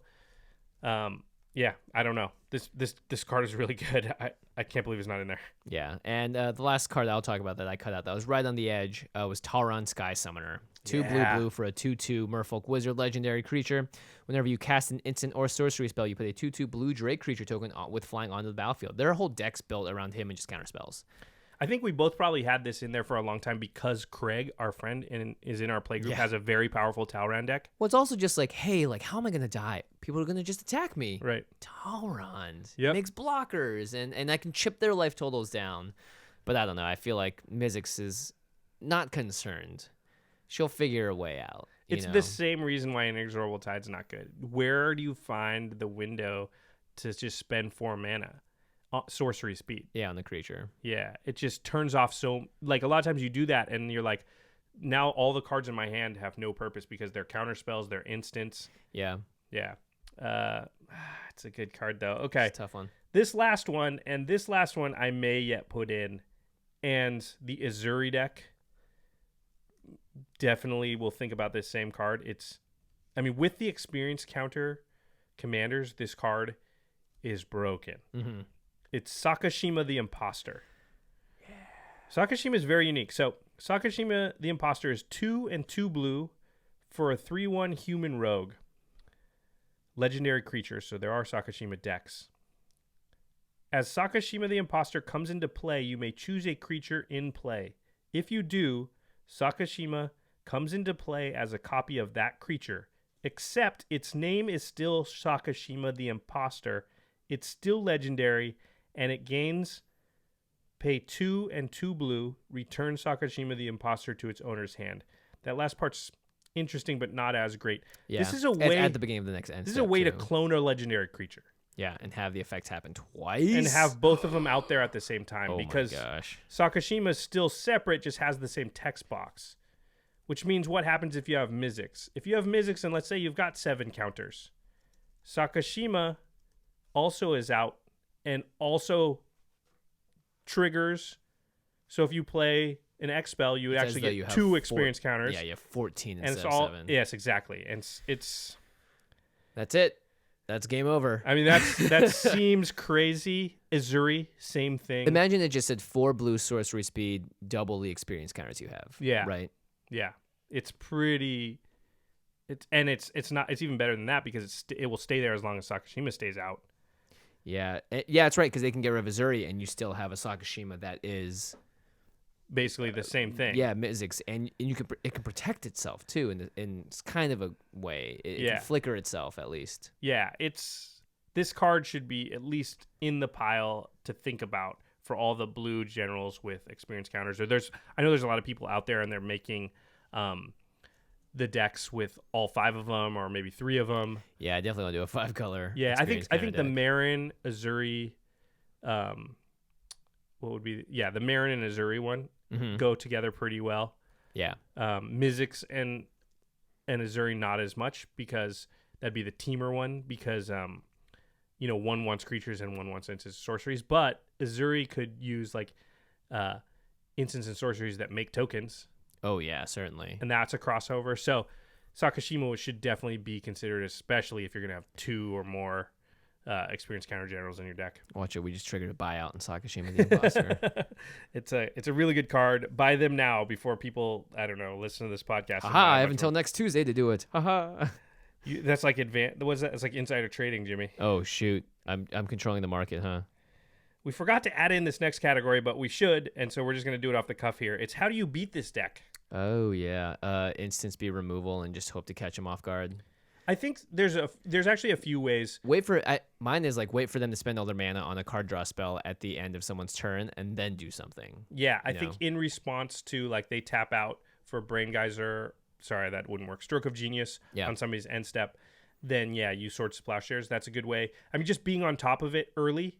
Yeah, is a way. Getting the whole table to do that. I think you can also do like Hate Bear type stuff. So Gaddock Teague.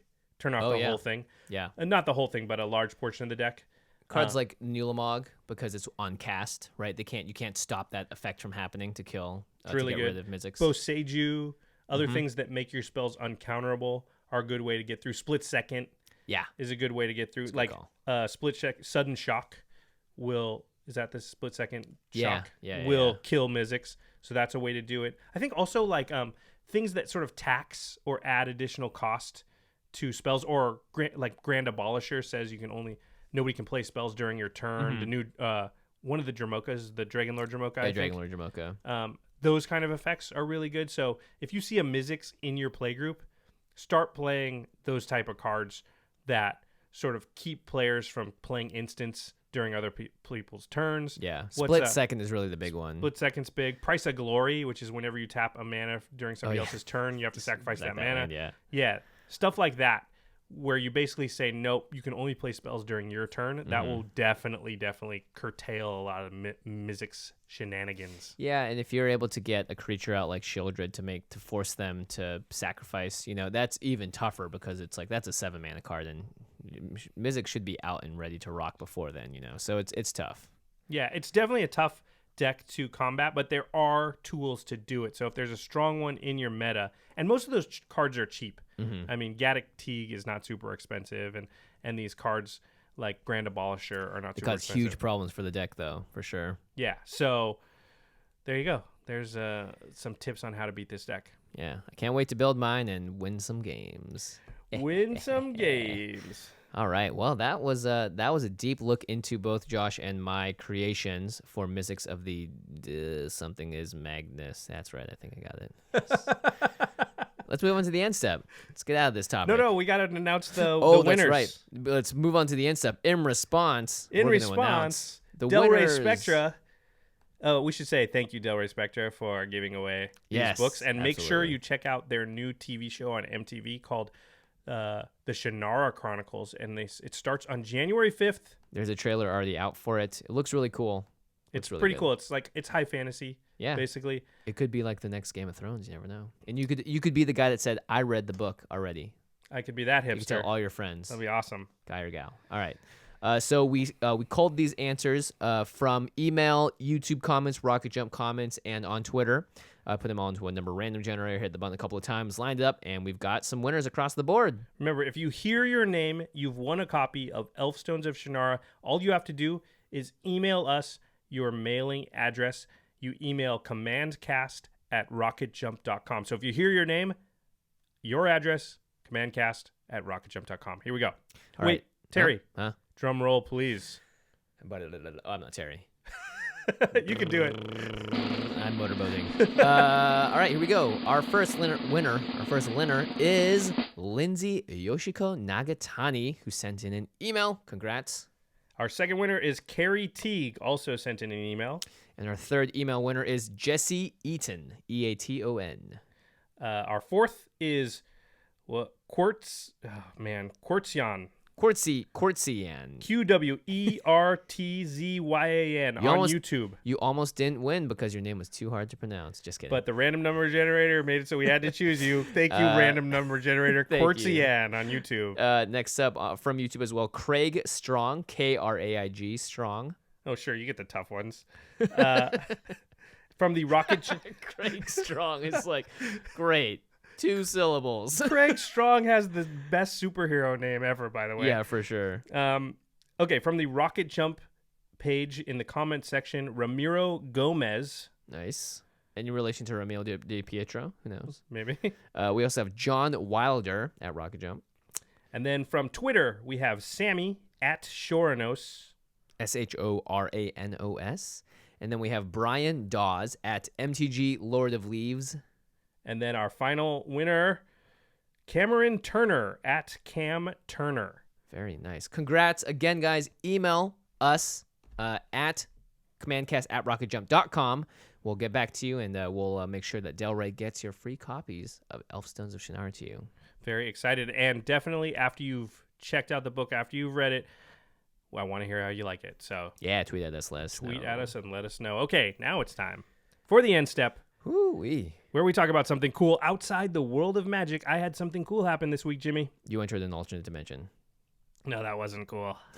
This is super cool, and I'm so stoked about this. This was, I will say, it was pretty cool. So when you're listening to this, you're going to be somewhere in the realm of 3 to 0 days. Yeah, to pass before Star Wars The Force Awakens comes out. a new Star Wars movie in 2015.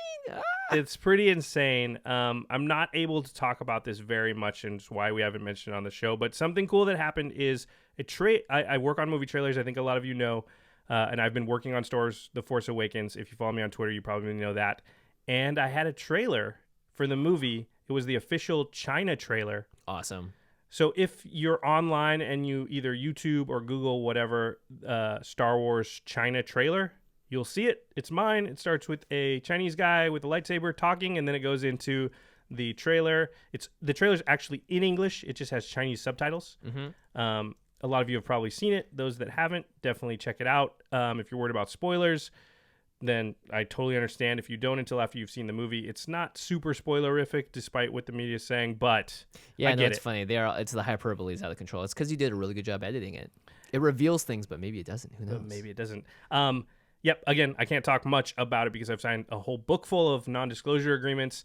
I will answer the commonly asked questions, which are: yes, I get to see the entire movie. I saw it a year ago, so You see everything before the fancy VFX are on there. Right? I see every single take, every single piece of footage that they shot. Yes, all trailer editors in general get to see we have to work with the entire movie. Otherwise, how could we do it? Yep. So that answers that question, and definitely go see it because you will not be disappointed. That is so good to hear, Josh.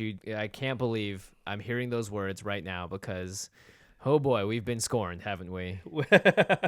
Yes, we have. Okay, that is our cool end step for the week. Make sure you guys check it out. There will be a link in the descriptions below. And another thing to check out. Yeah? The Masters of Modern podcast. Oh, very nice. Our buddies Alex Kessler and Ben Bateman, they host this podcast. Sorry, that podcast, not this one, which is about Modern as a format, competitive Magic. They have a lot of pros come on and talk about cool stuff like how to improve your play. Even if you're a Commander player, you can learn a lot. I would check them out. You can go to rocketjump.com/TheMMCast, or you can follow them on Twitter @TheMMCast. And our editor for the show is Terry Robertson. And special thanks to Geoffrey Palmer for providing the living card animations. That's right. We have videos for every single one of our videos.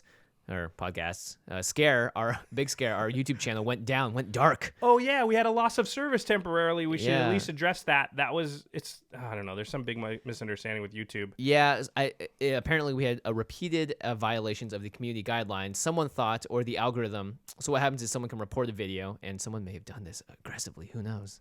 They were going on the aggressive, yeah, and said that all our videos were spam and the exact same content. And then someone at YouTube goes through like a billion of these a day and will say yes, no, yes, no, yes, no, and landed on yes for us because our videos do look the same. That we use the same backdrops and stuff, and we have the same Yeah, intros. I think it's the repetitive background, even though the cards change and all of our audio obviously changes. Anyway, we're sorry that happened. Hopefully it will not happen again. If it does, don't worry. Jimmy is a YouTube expert. Yeah, and if you're the person doing it on purpose, guess what? I just literally pick up my phone and within an hour get it solved, and they know who did it. So, watch yourself. Watch yourself. Check yourself. Check yourself before you wreck yourself. Anyway, yeah, Geoffrey Palmer provides the living card animations. You can find those at youtube.com/the Command Zone Podcast, or you can find Geoffrey himself at Living Cards MTG. Bum, bum, ba-da-da-bum, Dun, bum, dun, ba-da-da-bum, dun, bum, dun, dun, dun. ba-da-da-bum. This video has been removed for YouTube for violating the copyright of John Williams. Ba-dum. See you guys. Peace.